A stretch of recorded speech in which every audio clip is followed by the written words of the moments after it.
विषय पर्यावरण, कक्षा 4, प्रकरण है हमारा भोजन।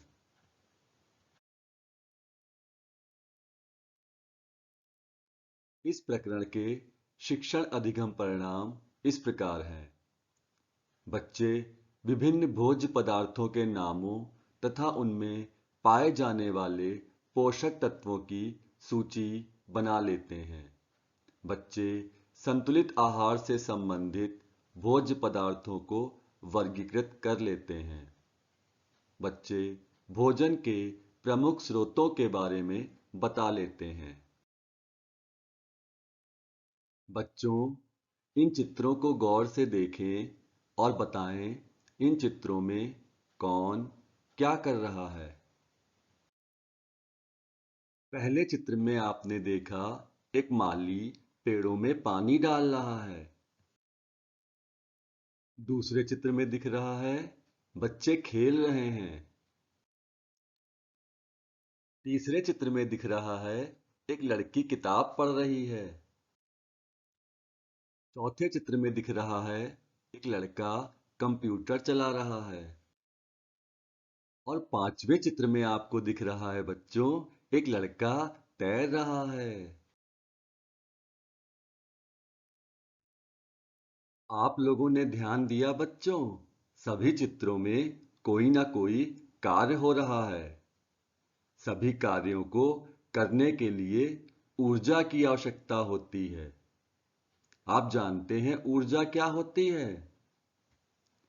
बच्चों, ऊर्जा वो क्षमता या शक्ति है जिसके द्वारा हम विभिन्न कार्यों को करते हैं। ये ऊर्जा प्राप्त कहाँ से होती है? हमारे शरीर को ये ऊर्जा भोजन के माध्यम से प्राप्त होती है। हम सभी अपने भोजन के रूप में जिन पदार्थों का प्रयोग करते हैं वे भोज्य पदार्थ कहलाते हैं। आइए जानते हैं ये भोज्य पदार्थ हमें कहाँ से प्राप्त होते हैं। भोज्य पदार्थ हमें पेड़ पौधों से प्राप्त होते हैं और जंतुओं से भी प्राप्त होते हैं। पेड़ पौधों से हमें अनाज, दालें, सब्जियां और फल प्राप्त होते हैं। और जंतुओं से हमें अंडा, मांस, मछली और दूध प्राप्त होता है। बच्चों, हमारा भोजन ऐसा होना चाहिए जिसमें हमें ऊर्जा मिल सके और उसमें ऐसे पोषक तत्व भी होने चाहिए जिससे शरीर की वृद्धि हो सके, शरीर को रोगों से लड़ने की ताकत मिल सके। इस प्रकार के भोजन को संतुलित भोजन कहते हैं।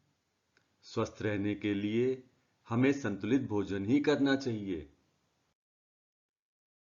आइए जानते हैं ये संतुलित भोजन क्या होता है।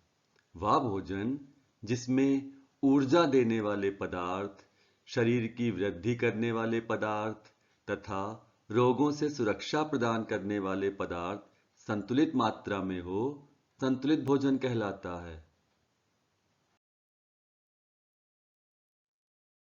बच्चों, यदि आपके भोजन में दाल, चावल, रोटी, हरी सब्जी, दही, दूध, सलाद एवं फल की उचित मात्रा हो तो आप संतुलित भोजन कर रहे हैं।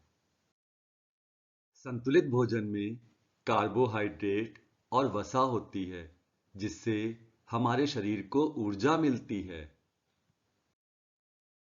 प्रोटीन से हमारे शरीर की वृद्धि होती है।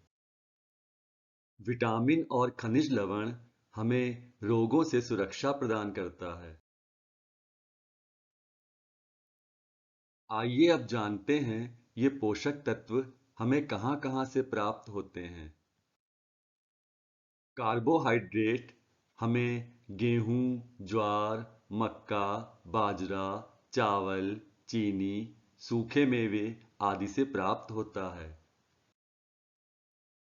वसा हमें घी, तेल और मक्खन आदि से प्राप्त होती है। प्रोटीन हमें चना, मटर, मूंग, मसूर, सोयाबीन, मांस, मछली, अंडा, दूध, दही आदि से प्राप्त होता है। विटामिन और खनिज लवण हमें फल और सब्जियों से प्राप्त होते हैं। तो आपने देखा बच्चों, स्वस्थ रहने के लिए हमें संतुलित भोजन ही क्यों करना चाहिए। बच्चों, यदि आपको स्वस्थ रहना है, निरोगी रहना है और ऊर्जावान बने रहना है, तो संतुलित भोजन के साथ-साथ कुछ आवश्यक बातें भी ध्यान में रखनी होंगी, जो कि इस प्रकार हैं। हमें आवश्यकता से अधिक नहीं खाना चाहिए। बढ़ते बच्चों के लिए और दिन भर मेहनत मजदूरी करने वालों के लिए प्रोटीन बहुत आवश्यक होता है। इसलिए उनके भोजन में प्रोटीन की पर्याप्त मात्रा होना बहुत जरूरी है। भोजन में ऊर्जा देने वाले, शरीर की वृद्धि करने वाले तथा रोगों से बचाव करने वाले सभी प्रकार के खाद्य पदार्थ खाने चाहिए। खाना खाने से पूर्व और बाद में हाथों को साबुन से अच्छी तरह धो लेना चाहिए। खाने के बाद अच्छी तरह कुल्ला कर लेना चाहिए। बाजार की खुली हुई चीजें और ठेलों पर मिलने वाले कटे फल नहीं खाने चाहिए। सब्जियों और फलों को अच्छी तरह धोकर ही खाना चाहिए। दूध अवश्य पीना चाहिए क्योंकि ये एक संपूर्ण आहार है। बाजार का तैयार डिब्बा बंद खाना, chips, cold drinks, Maggi, chow mein का अधिक सेवन स्वास्थ्य के लिए हानिकारक है। रेशेदार भोज्य पदार्थ जिसमें गेहूं, दलिया, मक्का, अंकुरित अनाज, फल और सब्जियां आती हैं, इन सब का सेवन अधिक से अधिक करना चाहिए। शौच के लिए शौचालय का प्रयोग करना चाहिए, खुले में नहीं करना चाहिए। समय समय पर डॉक्टर से स्वास्थ्य परीक्षण करवाना चाहिए और खूब पानी पीना चाहिए तथा खुली हवा में व्यायाम भी करना चाहिए।